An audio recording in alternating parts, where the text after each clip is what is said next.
Inna wajadnahu sabiran, sesungguhnya kami dapati Ayub, hambaku itu, dalam keadaan yang sabar. Orang sabar pasti dapat jalan keluar. Ni'mal abdu, ni'mal abdu, sebaik-baik hamba, kata Allah. Innahu awwab, sesungguhnya orang yang suka kembali taat kepada Allah. Jadi selalu hidupnya tuh kembali taat, kembali taat, kembali taat, kembali taat, kembali taat gitu. Bukan kembali maksiat tapi kembali taat, bukan tomat. Tahu tomat? Tobat kumat katanya. Tadi tobat, tadi kumat. Bismillahirrahmanirrahim. Assalamualaikum warahmatullahi wabarakatuh. Alhamdulillahi rabbil alamin, wassalatu wassalamu ala ashrafil anbiya'i wal mursalin wa ala alihi wa sahbihi ajma'in.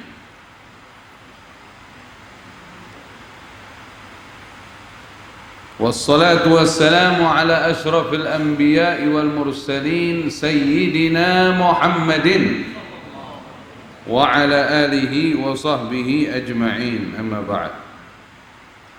Kaum muslimin dan muslimat, segenap pecinta, pengagum, pelestari warisan Nabi Muhammad sallallahu alaihi wa alihi wa sahbihi wasallam, calon-calon surga. Untuk akhwat calon-calon bidadari-bidadari surga, amin ya rabbal alamin. Pada malam ini kita melanjutkan kisah Nabiullah Ayyub alaihi salatu wassalam. Di pertemuan sebelumnya kita sudah menyampaikan tentang nasab Nabi Ayyub alaihi salatu wassalam. Beliau adalah keturunan Nabiullah Ibrahim alaihi salatu wassalam, dari putranya Nabi Ibrahim yang bernama Nabiullah Ishaq alaihi salatu wassalam, dari putranya lagi yang bernama Al-Is. Al-Is itu saudaranya Nabi Ya'qub. Jadi itulah Nabi Ayyub alaihi salatu wassalam. Karena setelah diutusnya Nabi Ibrahim alaihi salatu wassalam, tidaklah kemudian dilahirkan Nabi dan utusan Allah melainkan dari keturunan Nabi Ibrahim. Setelah Nabi Ibrahim diutus menjadi utusan Allah, selanjutnya tidaklah lahir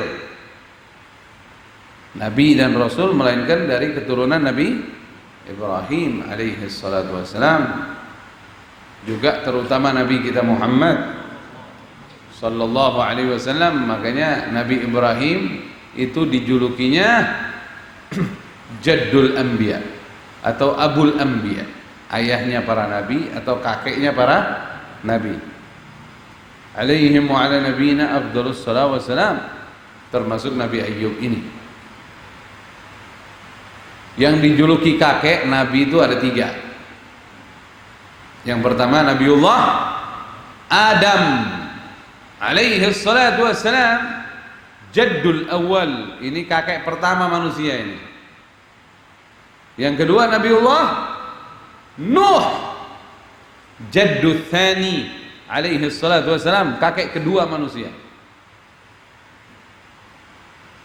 Semua manusia yang hidup di zaman ini atau semua manusia yang terlahir setelah banjir besar yang dialami kaum Nabi Nuh, ada manusia lagi lahir, berarti dia keturunan Nabi Nuh. Kita semua keturunan Nabi Nuh alaihi salatu wassalam, dan Nabi Nuh keturunan Nabi Adam. Begitu. Jadi kalau ada orang bilang Marga saya keturunan Nabi Nuh, ya semua marga di dunia keturunan Nabi Nuh. Jaddul Tsani. Nabi Nuh punya anak berapa yang hidup berapa? Ada berapa yang hidup? Laki-lakinya berapa? Yang selamat dari banjir? 3 orang. Siapa aja namanya? Wah, balik lagi nih. Balik lagi kisah Nabi Nuh nih. Ham, Sam, Ham dan Yafith. Sam menurunkan bangsa Arab dan Bani Israel. Ham menurunkan bangsa Afrika. Yafith selainnya. Alhamdulillahirabbil alamin. Kita lanjutkan kisah Nabi Ayyub alaihi salatu wassalam. Sekarang beliau mendapati ujian penyakit. Dan kita sudah sampaikan di episode sebelumnya bahwa di antara penyebab penyakit yang diderita Nabi Ayyub alaihi salatu wassalam karena hasudnya syaitan. Sebagaimana firman Allah Subhanahu wa taala, "Wadhkur 'abdana Ayyub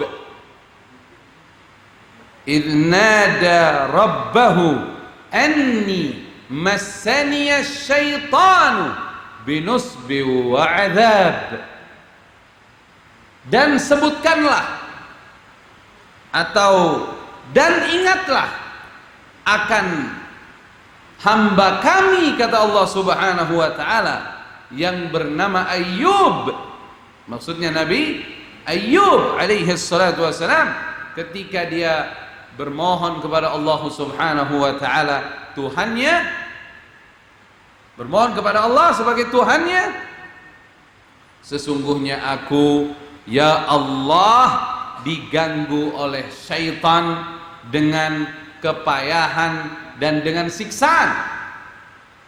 Karena waktu itu syaitan mengatakan kepada Allah, dia putus asa godain Nabi Ayyub untuk maksiat kepada Allah. Nabi Ayyub ini kan sudah saya sampaikan, beliau ini orangnya ganteng, istrinya cantik, anaknya banyak, hartanya berlimpah, piaraannya berkembang biak dengan barokah, orangnya ahli sedekah. Kata setan, ya terang aja dia tidak bisa kugoda ya Allah, karena kau berikan nikmat padanya. Coba kalau dicabut tuh nikmat, berubah nanti dia. Ternyata subhanallah, setelah dicabut semuanya oleh Allah, sisa hanya istri dan beliau saja. Anaknya semua wafat, hartanya semua hilang, musnah. Tinggal beliau dan istrinya saja. Istrinya dalam keadaan sehat walafiat, sedangkan beliau dalam keadaan sakit. Sakit apa? Sakit apa?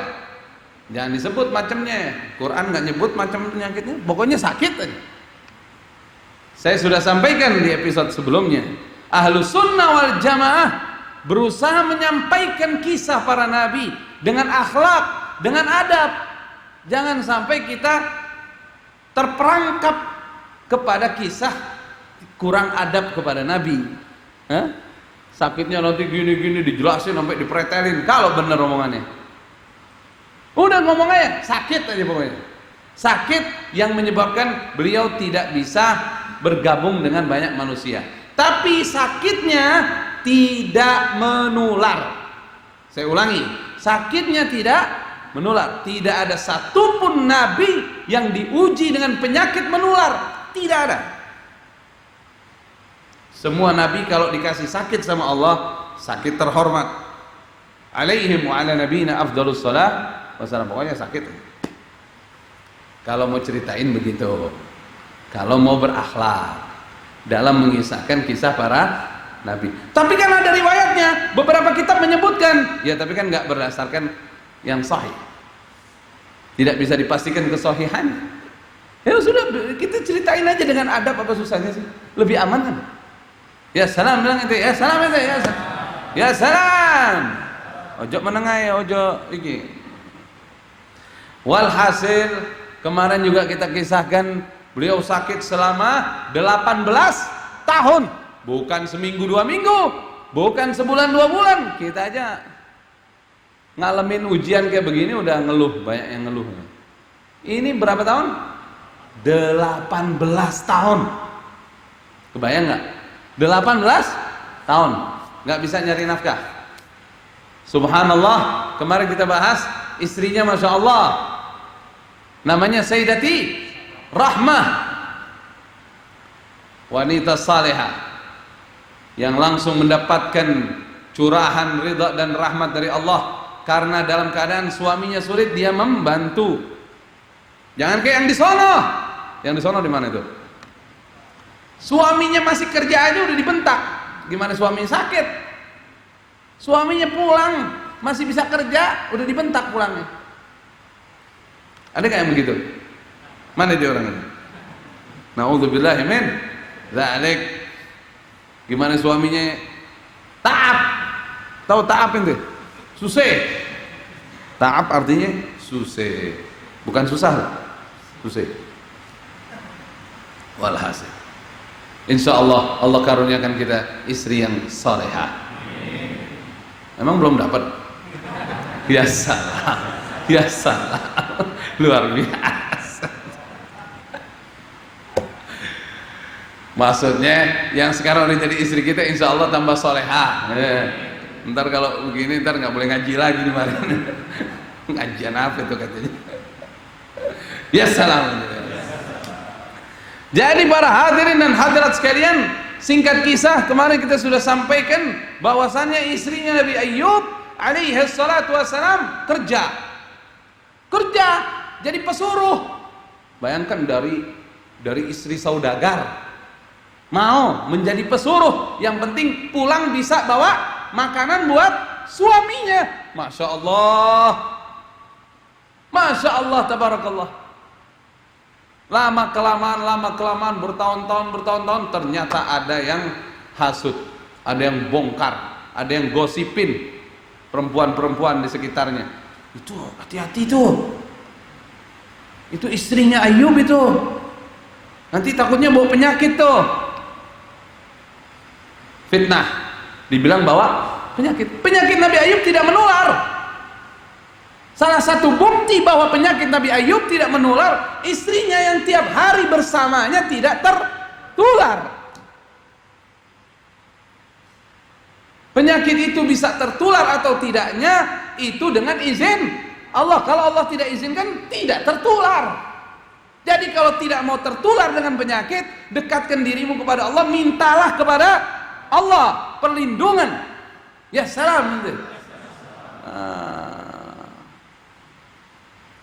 Yang penting hati kita seneng, kan obat ada di sini. Yang penting hati kita seneng. Orang hujan-hujanan,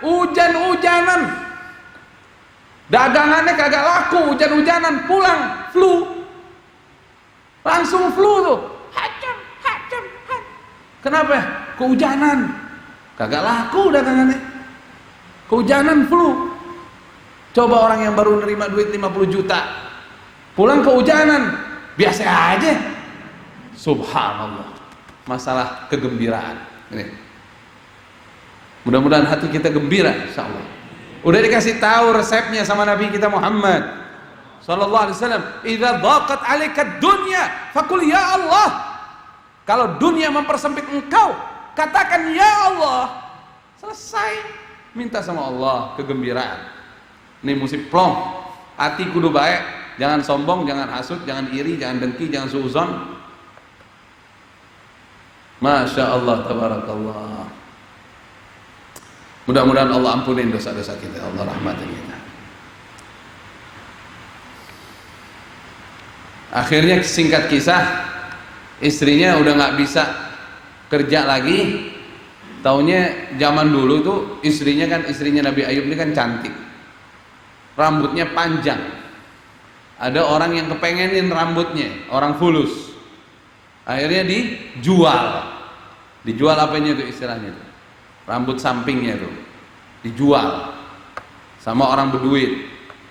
Pulang bawa makanan enak, kata Nabi Ayub, dari mana semua ini? Makanlah wahai suamiku, ini rezeki dari Allah Subhanahu wa taala. Akhirnya dimakan. Besok dijual lagi sampingnya. Kan istrinya ditutupin, rambutnya ditutupin sama kerudung. Jadi nggak tahu Nabi Ayub kalau istrinya jual rambut. Ternyata yang kedua dipaksa sama Nabi Ayub. Jujur padaku, apa yang kamu lakukan sampai dapat sebanyak ini? Dibuka rambutnya, udah kagak ada. Ternyata rambutnya sudah digunting panjang. Disitulah Nabi Ayub alaihi salatu wassalam marah kepada istrinya. Nanti kalau aku sembuh, ku cambuk kau dengan 100 kali cambukan. Nazar Nabi Ayub alaihi salatu wassalam. Ketegasan dalam menegakkan suatu kebenaran kepada istrinya. Namun Allah Subhanahu wa ta'ala meridhai istrinya Nabi Ayub alaihi salatu wassalam yang senantiasa berkhidmat kepada suaminya tanpa pamrih, dengan ikhlas, sehingga nanti Allah Subhanahu wa ta'ala berikan solusinya. Istrinya tetap dihukum tapi tidak terhukum. Seperginya istrinya, disitulah Nabi Ayub melihat dia mampu untuk menghadapi ujian ini, tapi istrinya sudah tidak mampu. Dia mampu, tapi istrinya sudah tidak mampu. Soalnya dulu lagi istrinya bilang, antum ini kan Nabi, kalau minta sembuh juga sekarang disembuhkan. Iya, saya kalau minta pasti disembuhkan sama Allah, tapi saya malu. Dulu sehatnya masanya lebih banyak dibanding sakitnya. Sakit baru 18 tahun, saya sehat sudah puluhan tahun. Jadi cara ngurangin rasa sakit ternyata nginget sehatnya. Itu sakit gigi nih. Cara ngurangin sakit gigi antum waktu antum merasakan, caranya nginget apa? Waktu gigi sehat udah berapa tahun nih gigi sehatnya asik dipakai buat makan apa namanya? Nasi uduk wa bihun. Pagi-pagi itu nasi uduk wa bihun. Begitu. Paham ya? Jadi mengingat masa sehat. Akhirnya kemudian para hadirin sekalian, Nabi Ayub berdoa kepada Allah Subhanahu wa ta'ala. Di antara doa Nabi Ayub, Allah Subhanahu wa ta'ala berfirman dalam surah Al-Anbiya ayat 83. Ya salam. Wah. Sedekah dulu ah. Ini sedekah ini buat kesembuhan juga penyakit semua sembuh pakai sedekah. Yang gede sedekahnya. Yang besar. Kalau sedekahnya kecil dapatnya kecil, kalau sedekahnya gede dapatnya gede. Rezekinya bagus, doanya kabul, anak pada bener. Ya salam itu. Difirmankan oleh Allah dalam surah Al-Anbiya ayat 83, wa ayyuba idnada rabbahu anni massaniyad dhurru wa anta arhamur rahimin. Ini doa luar biasa. Ini doa terkenal, doa Nabi Ayub. Dan Ayub, kata Allah, ketika dia bermohon, bermunajat, merintih kepada Allah Tuhannya, Allah Subhanahu wa ta'ala, anni, sesungguhnya aku, massaniyad dhurru, sedang tertimpa atau terkena suatu yang membahayakan, maksudnya penyakit.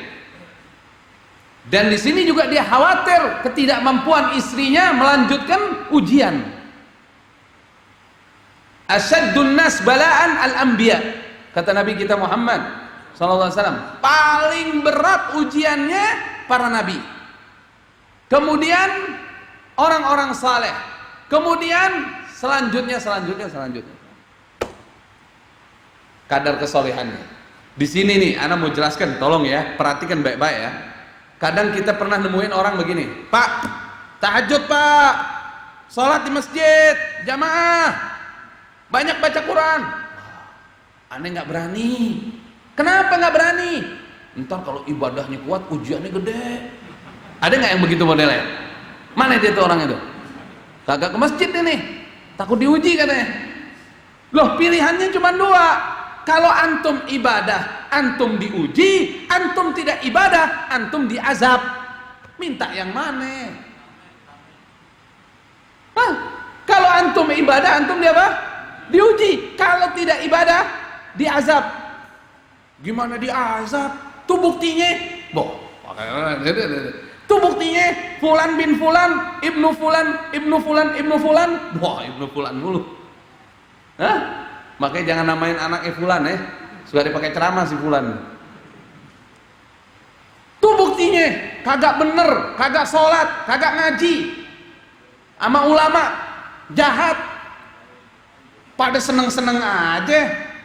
Fasilitasnya bagus, duitnya banyak, sehat-sehat aja. Ketawa-tawa mulu kita lihat. Itu azab juga, tapi namanya azab model istidraj. Na'udzubillah min dzalik. Nabi kita Muhammad SAW menyatakan bahwa kalau kamu menyaksikan ada seorang hamba diberikan oleh Allah Subhanahu wa taala kesenangan dunia sementara dia adalah ahli maksiat, ketahuilah itu adalah istidraj. Azab berupa uluran, itu yang terjadi pada Fir'aun, Qarun dan lain sebagainya. Nanti ada waktunya dicabut, beng, langsung kayak layangan diulur sampai tinggi baru diputus. Ibarat orang diangkat ke lantai ke atas sampai di atas dijatuhin. Itu istidraj. Hukumannya lebih berat. Justru kalau diazab dengan azab yang pedih, dia langsung taubat. Ada orang nggak benar tiba-tiba diazab dengan penyakit, diazab dengan kesulitan rezeki, dia langsung apa? Segera sadar, taubatan nasuha. Tapi kalau yang istidraj bahaya. Na'udzubillah min dzalik. Itu ayat tentang istidraj.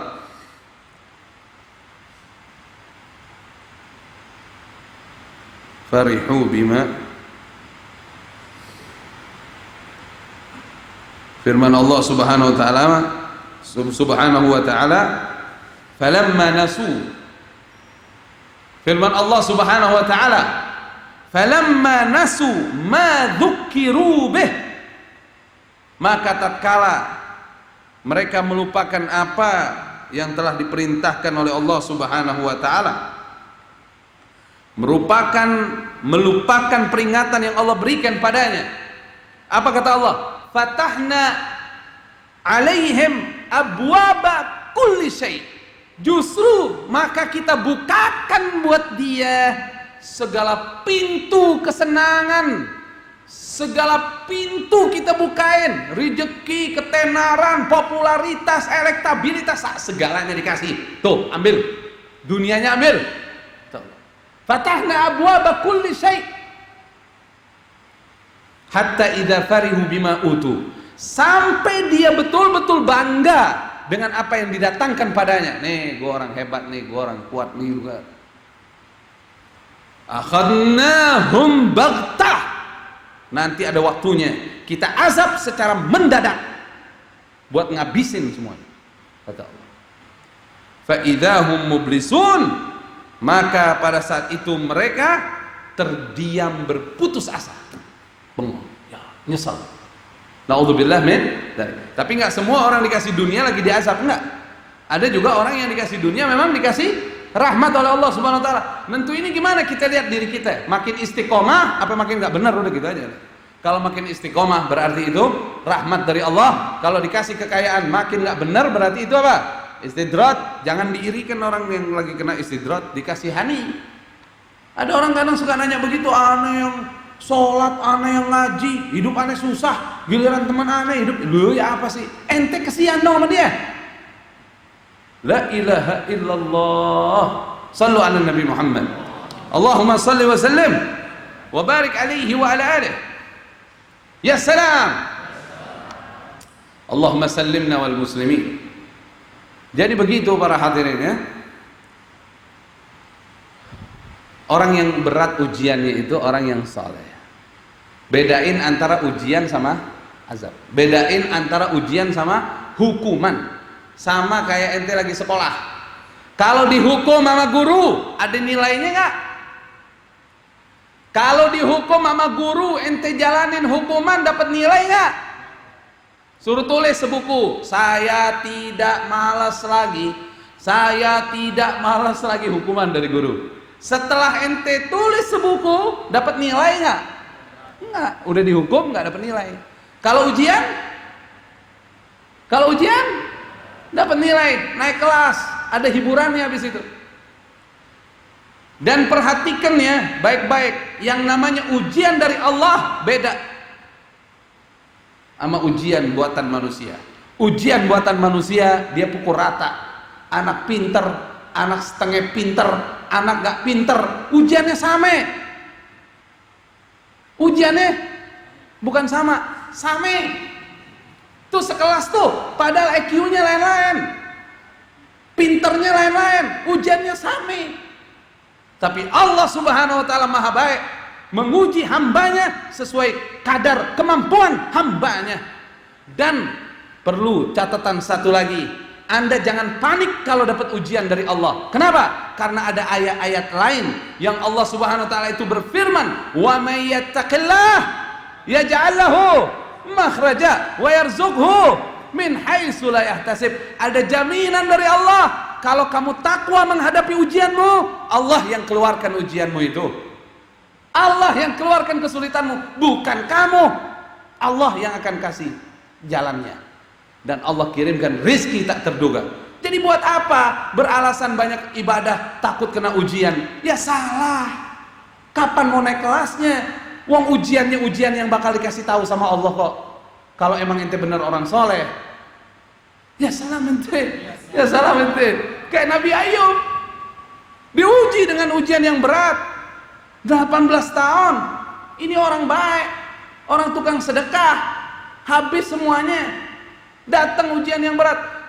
Doa sama Allah Subhanahu wa Ta'ala, semoga Allah Subhanahu wa Ta'ala mengampuni dosa-dosa kita. Wa ayyuba idh nada rabbahu anni massani ad-durru wa anta arhamur rahimin. Coba ucapin setelah saya, anni massani ad-durru wa anta arhamur rahimin. Antum kalau lagi betul-betul kepepet, mentok, kagak ada jalan, doa ini tengah malam qabul insyaallah. Itu ada di surat Al-Anbiya ayat 83. Allahumma anni massani ad-durru wa anta arhamur rahimin. Udah kelar, nggak ada apa-apa ente. Tapi kalau bisa diulang-ulang, yang ente mengaku sudah nggak ada jalan lagi sudah. Anni massani ad-durru wa anta arhamur rahim. Pakai ini doa. Kita belajar Nabi Ayub dapat amalan. Wa yajibul muttarra idza da'ah. Allah menyatakan pasti mengabulkan orang yang doanya muttar, bukan yang mudah-mudahan. Nanti kan kalau mudah-mudahan mudah-mudahan ada jalan keluarnya. Muttar tuh mentok. Kemana lagi nih Allah? Bukan darimu nih. Udah mentok, ada jalannya nanti. Ya salam ente, ya salam ente. Makanya ente perlu asuransikan diri ente, banyakin sedekah, banyakin sedekah, pagi sedekah, siang sedekah, sore sedekah, malam sedekah, banyakin sedekah. Apa kata Allah Subhanahu wa Ta'ala? Fastajabna lahu, maka kami kabulkan permohonannya. Fakashafna ma bihi min durrin, maka kami lepaskan Nabi Ayub alaihi salatu wassalam dari apa yang diderita olehnya.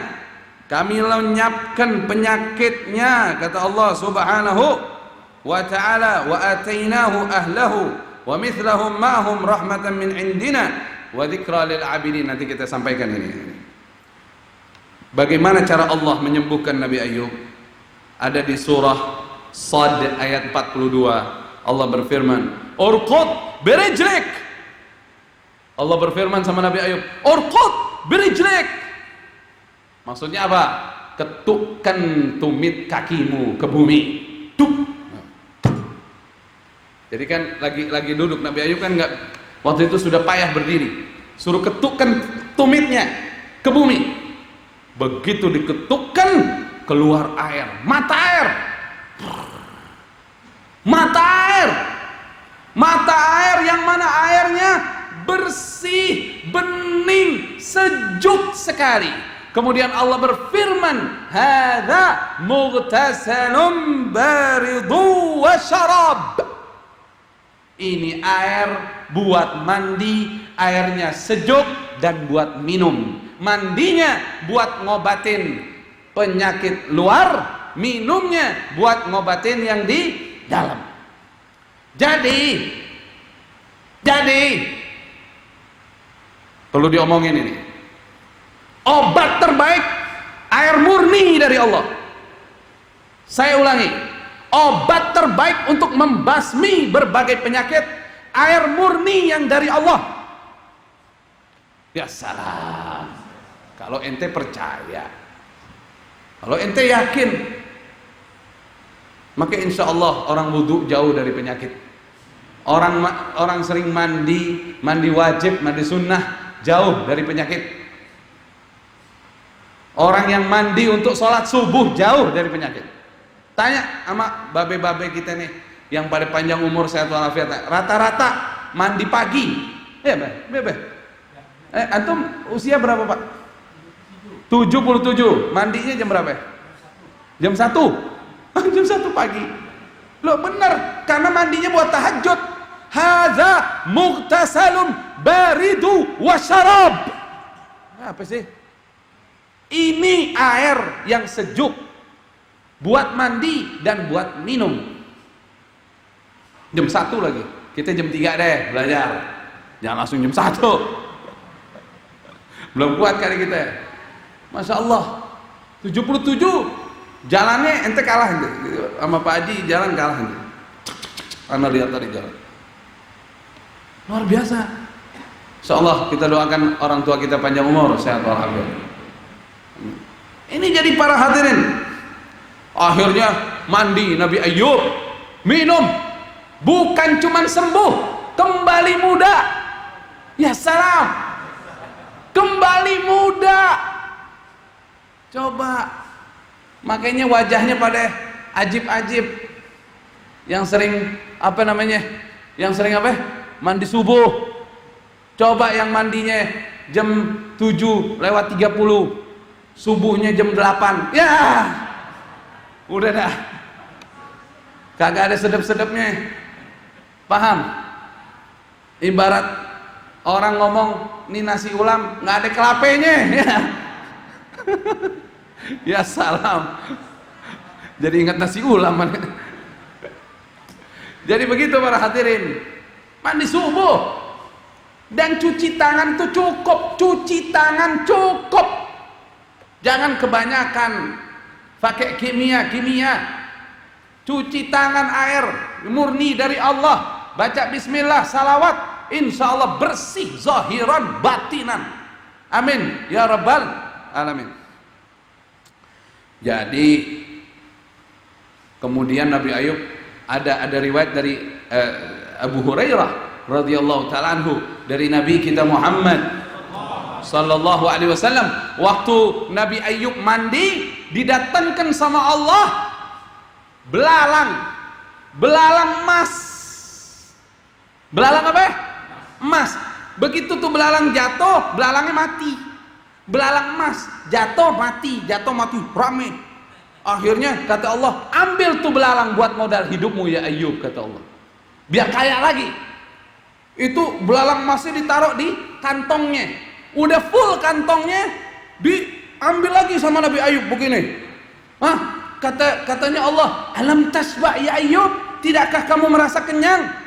Fa kaifa asba min barakatik ya Rabb. Gimana orang bisa kenyang dengan berkah darimu ya salam. Bukan keserakahan ya. Karena dia pengen buat orang miskin, dia pengen buat orang susah. Hartanya itu bukan buat keserakahan. Kemudian nggak lama istrinya pulang. Mana suamiku pas dia ngeliat, astagfirullahaladzim, telah masuk ke dalam rumahku bukan mahramku katanya. Saya suamimu. Ya salah. Iya sih, kamu wajah mudanya Ayub. Anak Ayub, Allah telah datangkan kepadaku obat. Istrinya sudah tua. Kemudian Nabi Ayub suruh istrinya mandi dengan air itu, masih ada airnya. Minum dengan air itu. Subhanallah, istrinya kembali muda lagi. Saya kalau ceramah di mana-mana, banyak ibu-ibu bertanya, di manakah air itu berada? Luar biasa. Pasti pertanyaan itu terjadi. Dia mau muda lagi. Makan semangka yang banyak sama keju. Ya salam, ya salam. Bismillahirrahmanirrahim. Walhasil, akhirnya istrinya muda lagi. Makanya kata Allah Subhanahu wa ta'ala, apa yang terjadi? Kata Allah Subhanahu wa ta'ala ayat 43, wa wahabna lahu ahlahu, maka kami anugerahkan kembali keluarganya, wa mithlahum ma'ahum, anak-anak yang dulu wafat terlahir bukan anak-anak yang dulu wafat ada penggantinya, yang dulu sudah masuk surganya Allah Subhanahu wa ta'ala, yang dulu sudah masuk surganya Allah. Istrinya mengandung anak lagi, bukan anak yang dulu, bukan anak yang dulu sudah di surga, nambah anak lagi, sejumlah anak yang telah wafat, anak baru-baru lagi, ya. Wa mithlahum ma'ahum rahmatan minna, ini rahmat dari kami kata Allah Subhanahu wa ta'ala, wa dzikra li ulil albab, ini pelajaran buat orang-orang yang berakal, buat orang-orang yang punya akal, buat orang-orang pintar, ini pelajaran. Artinya apa? Kuncinya apa? Allah Subhanahu wa ta'ala idza arada syai'an ay yaqula lahu kun fayakun. Ente hatta cuci tangan pakai apa? Nggak baca bismillah, nggak minta sama Allah, tidak bisa mencegah kamu dari penyakit. Air putih atau air biasa, kamu baca bismillah, kamu minta sama Allah, bisa mencegah kamu dari apapun itu. Ya salam ente. Makanan bergizinya kayak apapun, tidak nyebut nama Allah, bisa jadi mudarat buat tubuhmu. Makanan meskipun bukan makanan bergizi, cuman ada itu, tapi kamu baca bismillah, bisa bergizi insya Allah, selama itu halal. Amin ya rabbal alamin. Ada orang makannya cuman badannya kuat, ditanya, Pak makannya apa? Kacang panjang. Makannya kacang panjang, tau kacang panjang itu? Hah? Yang buat sayur asem, kacang panjang, tau nggak? Masih ada dia. Tapi badannya kuat, bukan kacang panjangnya. Terus besok pada ngomong, ente obat ini kacang panjang nih, ente obat ini bukan kacang panjangnya, dia makannya kayak gimana tuh? Ente tanya makannya dia kayak gimana bisa tuh kacang panjang bisa jadi obat? Dia makannya pakai bismillah dan dia mengharap manfaat dari Allah Subhanahu wa ta'ala. Ya salam itu, ya salam itu, ya salam. Masya Allah, tabarakallah. Akhirnya gimana nih urusan istrinya? Dulu udah nazar, pengen nyambung istrinya. Allah kasih pembelaan. Wa khudh biyadika dirthan fadrib bihi wa la tahnath. Katanya Allah, hai Ayub, kumpulkan itu rumput. Ada riwayat rumput, ada riwayat ranting, dikumpulkan jadi satu iketan. Jadi cuma giniin doang tuh. Ya orang nggak giniin doang. Rumput mana sakitnya? Jadi pukul dengan itu, tapi tidak tidak melanggar sumpahmu. Gitu. Kan dulu kan nggak ngomong saya cambuk kamu dengan 100 kali cambukan yang keras, tidak ngomong begitu. Cambuk 100 kali ngomongnya. Ini suruh sama Allah. Pakai apa? Pakai rumput, ada riwayat lain pakai ranting. Inna wajadnahu sabiran. Sesungguhnya kami dapati Ayub, hambaku itu dalam keadaan yang sabar. Orang sabar pasti dapat jalan keluar.